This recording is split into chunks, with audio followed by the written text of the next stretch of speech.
These machines harvest the cane by cutting it at the base. The heavier lengths of cane drop into the base of a conveyor, which feeds them into the transport bin that follows alongside. At the mill, trucks empty their load onto a receiving table. It feeds a belt conveyor that takes the cane through two separate washes.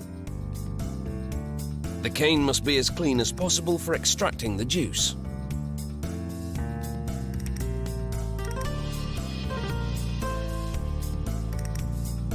But first, the cane's hard structure is broken down inside this crusher, where rotating hammers break the cane into small pieces.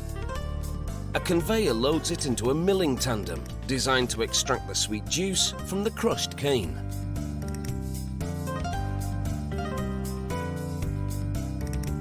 In this milling tandem, the cane passes through a series of 5 or more consecutive mills.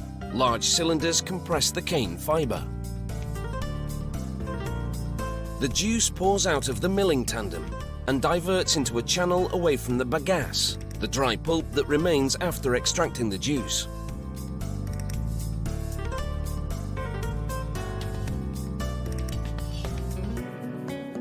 A worker supervises the operation at each of the mills. A vat collects the juice that flows from the top and bottom of the mills. Now that the juice is extracted from the sugar cane, it's time to process it. However, before it's turned into sugar crystals, a sample goes through a series of tests at the sugar mill's laboratory. They add a thickener that binds to impurities in the juice and then filter it to make it clear and clean. Then it's poured into a polarimeter, a machine that measures the concentration of sugar. The juice from the mills now falls through this 10-metre-high tower as sulfur dioxide vapours rise through it. This process, known as sulfitation, bleaches the juice. Then it flows through a device that measures its pH level. While at a separate vat, workers add powdered lime to water, preparing a solution to which they will then add the juice.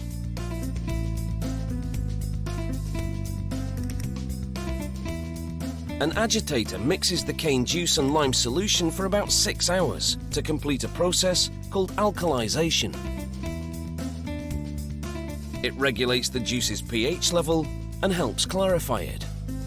In reaction to the lime, the juice's colour changes from brown to yellow.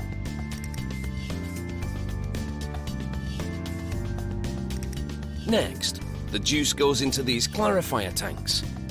It takes over 2 hours for the juice to settle and for the impurities to fall to the bottom of the tank. A sample taken from the tank shows how the sludge collects at the bottom, while the clarified juice collects at the top. There's still quite a way to go before it's transformed into the stuff that goes into your tea. Workers filter the residue, known as mud, from the clarifier tanks to extract any remaining sugar.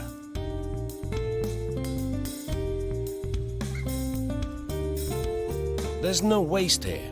The mud will fertilize the cane fields, and the bagasse left over will be burned as fuel.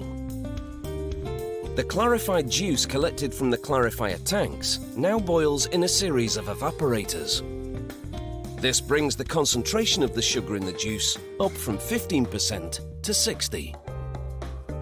Then the juice collects in 15-ton tanks to clarify even more.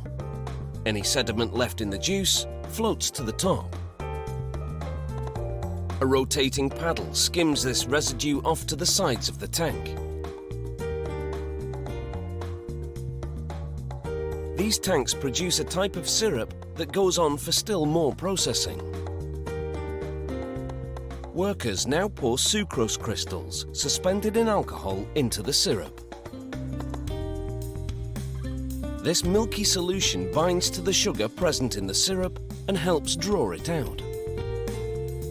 Next, it all boils in large vacuum pans, forming sugar crystals. As the water in the syrup boils away, workers regularly check to see how the sugar is crystallizing. The goal? to produce a thick crystallized paste known as masquite. It then goes into a high-speed centrifugal machine to remove the sugar crystals from the uncrystallized syrup.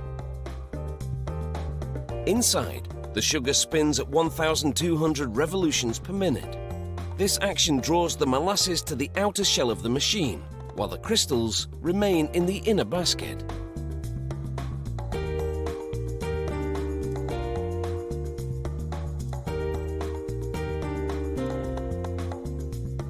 Sprays of water wash the crystals. Then the water is drawn out, so only the crystals remain. This centrifuge draws out moisture from the sugar, just like a washing machine on spin cycle dries your clothes.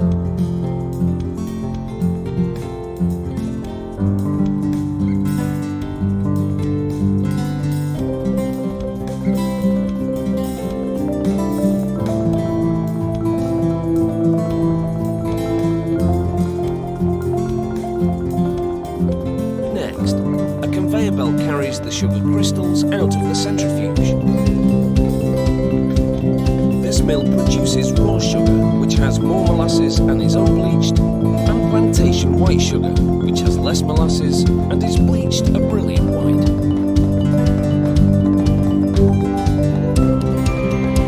The sugar on the conveyor now goes into a large dryer. Hot air blows into this dryer to bring the sugar's humidity level down to 0.02%. That's standard for table sugar.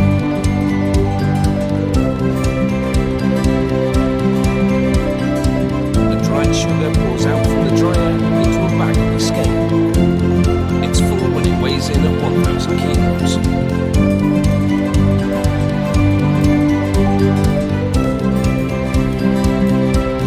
A hoist then carries the bags to a platform at the far end of the packing facility at 3,000 kilos.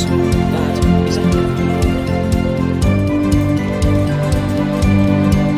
It lowers each bag over a chute that leads to the factory's main floor.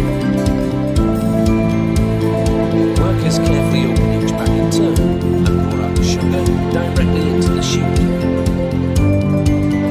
It feeds an automated packaging machine which fills a series of 2-kilo plastic bags, seals them and separates them. This packing facility produces 200,000 bags every day. That means processing